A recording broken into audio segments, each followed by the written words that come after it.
മാനസ, തിരുവനന്തപുരത്ത് വർക്കല, ശംഖുമുഖം, കോവളമൊക്കെ വലിയ ആഘോഷത്തിന്റെ ഇടങ്ങളാണല്ലേ?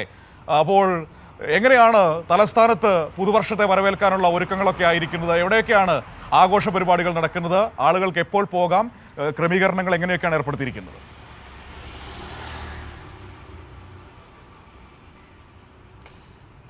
മനു, തിരുവനന്തപുരത്തെ സംബന്ധിച്ചിടത്തോളം എവിടെ നോക്കിയാലും ആഘോഷം തന്നെയാണ്. മാത്രമല്ല, പ്രധാന കേന്ദ്രങ്ങൾ എന്ന് പറയുന്നത് ശംഖുമുഖം, കോവളം തുടങ്ങിയ ബീച്ചുകളാണ്. അതുകൊണ്ട് തന്നെ ഈ ബീച്ചുകളിൽ കൂടാതെ ഇത്തവണ നഗരത്തിലേക്ക് വരികയാണെങ്കിൽ നഗരത്തിൽ മാനവീയം വീതിയിലും ഒപ്പം കനകക്കുന്നിലുമാണ് ഈ ആഘോഷ പരിപാടികൾ ഒരുക്കിയിരിക്കുന്നത്. ഈ ബീച്ചുകളിൽ പ്രത്യേക പരിപാടികളും മാനവീയം വീതിയിലും കനകക്കുന്നിലും ആഘോഷ പരിപാടികളുമാണ് നിലവിൽ തീരുമാനിച്ചിട്ടുള്ളത്. ഏതായാലും നമുക്കറിയാം, തിരുവനന്തപുരത്ത് ഒരു ആഘോഷമുണ്ടെങ്കിൽ തിരുവനന്തപുരത്തെ മുഴുവൻ മൂടിക്കെട്ടുന്ന രീതിയിലായിരിക്കും ആളുകളുടെ ഒരു ഒഴുക്ക് എന്ന് പറയുന്നത്. നമുക്കറിയാം, റോഡുകളിൽ പോലും വലിയ ബ്ലോക്ക് തന്നെയാണ് ഈ വൈകുന്നേരം 4 മണിക്ക് ശേഷം ഉണ്ടാവുക. 6:30 മണിയൊക്കെ ആണെങ്കിൽ പിന്നെ റോഡിലേക്ക് വാഹനമെടുത്ത് ഇറങ്ങാൻ പറ്റാത്ത ഒരു അവസ്ഥ തന്നെയാണ്. അതുകൊണ്ട് തന്നെ കർശന നിയന്ത്രണങ്ങൾ ഏർപ്പെടുത്തിയിട്ടുണ്ട്. അതുകൊണ്ട് ആളുകൾ പ്രത്യേകമായി ഈ നിയന്ത്രണങ്ങളൊക്കെ ശ്രദ്ധിച്ച് വേണം ആഘോഷ പരിപാടികളിൽ ഏർപ്പെടാൻ എന്നുള്ളതാണ്. കഴിഞ്ഞ ദിവസമാണ് സംസ്ഥാന പോലീസ് മേധാവി എല്ലാ ജില്ലാ മേധാവികൾക്കും നിർദ്ദേശം നൽകിയിരിക്കുന്നത്. ഇത്തരത്തിൽ ആഘോഷ പരിപാടികളാണ് നമുക്ക് നിയന്ത്രണമില്ലാതെ ആഘോഷിക്കുന്ന ഒരു സാഹചര്യം തന്നെ ഉണ്ടായേക്കാം. അതുകൊണ്ട് സ്വയം നിയന്ത്രണം എന്തായാലും തന്നെ വേണം. ഒപ്പം ഈ പറയുന്ന കാര്യങ്ങളും ശ്രദ്ധിക്കണമെന്ന് തന്നെയാണ് പറയുന്നത്. ഈ ആളുകൾ കൂടുന്ന ഇടത്ത്, അതായത് അപകടകരമാകുന്ന ഭാഗങ്ങളിൽ ഒന്നും തന്നെ ആളുകൾ ഇറങ്ങിപ്പോകാനുള്ള സാധ്യത ഉണ്ടാക്കരുത്. അതായത് ബീച്ചുകളിലൊക്കെ ആണെങ്കിൽ കടലിലേക്ക് ആസ്വദിക്കാൻ പോകുമ്പോൾ അതിനായി പ്രത്യേക ഗാർഡുകളെ, അതായത് കോസ്റ്റൽ ഗാർഡുകളെ ഉൾപ്പെടെ ഏർപ്പാടാക്കിയിട്ടുണ്ട്. ഒപ്പം തന്നെ ചില ഇടങ്ങളിൽ പ്രത്യേക പരിപാടികൾ ഒരുക്കുന്നുണ്ടെങ്കിൽ അതിൻ്റെ അറിയിപ്പ് മുൻകൂട്ടി അറിയിക്കണമെന്ന് തന്നെയാണ് അറിയിച്ചിരിക്കുന്നത്. ഒപ്പം ഈ 12 മണി അല്ലെങ്കിൽ 12:30-ക്ക് ശേഷം ഇത്തരത്തിൽ ആഘോഷ പരിപാടികൾ നടത്താൻ പാടില്ല.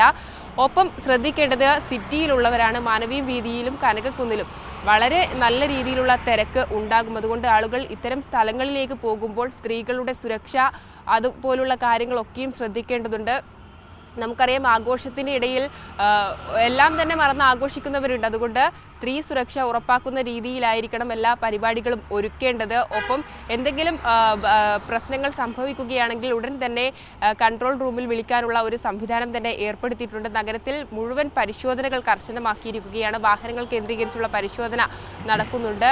വാഹനത്തിൽ അപകടകരമായ യാത്രയോ അതോടൊപ്പം തന്നെ 3 പേർ സഞ്ചരിക്കുന്നു, സുരക്ഷിതമല്ലാത്ത യാത്ര, ഇതുപോലുള്ള കാര്യങ്ങളൊന്നും നടത്താൻ പാടില്ല. വളരെ ചുരുക്കത്തിൽ പറയാം, പുതുവർഷമൊക്കെ ആഘോഷിക്കുന്നത് കൊള്ളാം, പക്ഷേ മര്യാദയ്ക്ക് നിയമമൊക്കെ പാലിച്ച് പുതുവർഷം ആഘോഷിക്കണം. അത്രയേ ഉള്ളൂ. അതാണ് പോലീസ് പറഞ്ഞ എൻ്റെ ചുരുക്കം എന്ന് പറയുന്നത്. മാനസ, ഈ ലൈറ്റൊക്കെ കാണാൻ പോയിരുന്നോ? കനകക്കുന്നിലും ഒക്കെ ഈ നഗരത്തെ തീർച്ചയായും തിരുവനന്തപുരത്തിൻ്റെ ഒരു പ്രത്യേകത കൂടി തന്നെയാണല്ലോ ഈ ലൈറ്റ് എന്ന് പറയുന്നത്. ഏതായാലും വളരെ മനോഹരമായി ഈ നഗരത്തെ ആസ്വദിക്കണമെങ്കിൽ അത് രാത്രിയിൽ ഇറങ്ങി ആ ലൈറ്റിൻ്റെ വെളിച്ചത്തിൽ കാണുന്നതാണ്. നമുക്ക് പൊതുവെ കണ്ണൂർ ജില്ലയിലാണ് ഉണ്ടാകും. ഈ പാർട്ടി കോൺഗ്രസിനൊക്കെയാണ് ഞാൻ അതിഗംഭീരമായ ലൈറ്റിംഗ് ഒക്കെ കണ്ടത്. പക്ഷേ ഇവിടെ തിരുവനന്തപുരത്ത് വരികയാണെങ്കിൽ ഒരു ഓണമാണെങ്കിലോ, സത്യം പറഞ്ഞാൽ ഒരു ആഘോഷം തുടങ്ങുന്നത് തന്നെ ഇവിടെ ലൈറ്റിംഗ് സെറ്റപ്പിലാണ്. അത് തന്നെ നല്ല ആഘോഷമായിരിക്കും. നമുക്കൊരു മനസ്സ് നിറയുന്ന ഒരു കാഴ്ച തന്നെയാണ് നഗരാസ്വാദനം. തീർച്ചയായും ആ ഒരു രീതിയിൽ തന്നെയായിരിക്കും ഇന്നും ഉണ്ടാവുക. ഏതായാലും ഇത്തരം കാര്യങ്ങൾ പാലിക്കാൻ തന്നെയാണ് അറിയിച്ചിരിക്കുന്നത്. ഒപ്പം ഭക്ഷ്യസുരക്ഷ അതും ഉറപ്പാക്കിയിട്ടുണ്ട്. ഒരാഴ്ച മുൻപേ തന്നെ നഗരത്തിലെ എല്ലാ ഹോട്ടലുകളിലും പരിശോധന കർശനമാക്കിയിട്ടുണ്ട്. അതിനായി ഒരു പ്രത്യേക സംഘത്തെ തന്നെ നിയോഗിച്ചിരിക്കുകയാണ്. അതുകൊണ്ട് ഭക്ഷണത്തിൻ്റെ കാര്യത്തിലും പ്രത്യേക ശ്രദ്ധ ഈ ഹോട്ടൽ ജീവനക്കാർ ഉൾപ്പെടെയുള്ളവർ കാണിക്കണമെന്ന് തന്നെയാണ് എടുത്തു പറയാനുള്ളത്.